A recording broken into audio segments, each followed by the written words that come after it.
Pozrime sa, kto bude dnes súťažiť. A my obstavili sa Sveťo dobrý. Sveťo Beckham.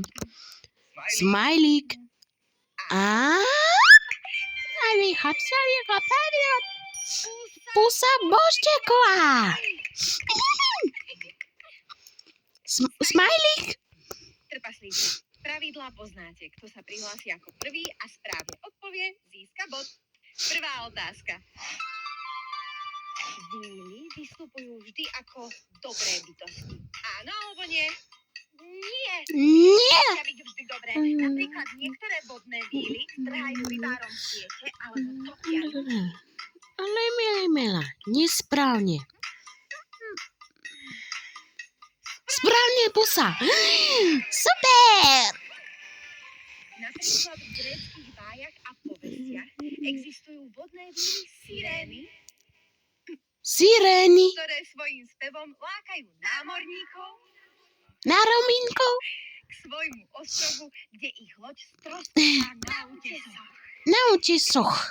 Poďme na druhú otázku. Poďme na prvú otázku. Vráťme sa ale k tým dobrým vílam. Podľa povestí víly pomohli aj známemu ľudovému hrdinovi, zbojníkovi Jánošíkovi. Áno alebo nie? Áno.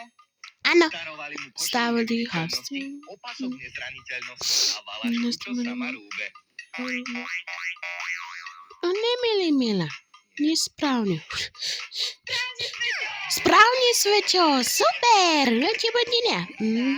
Vyzerá to Pusa, tak, postav sa. konkurenciu. Zatiaľ je to remíza, takže rozhodne posledná, tretia otázka. Niektoré lesné víly sa volajú divonožky. Áno alebo nie? Nie divonožky. Nie, nepredstavujte to vožky. Divé nôžky, lebo behajú Mužky po lesoch a hlasnou, lúkach, nôžkovino. ale polárne Nôžky sú vinolienky. Ale milá, nesprávne. Nie, pusa. Správne, Sveťo. Správne, pusa, super. a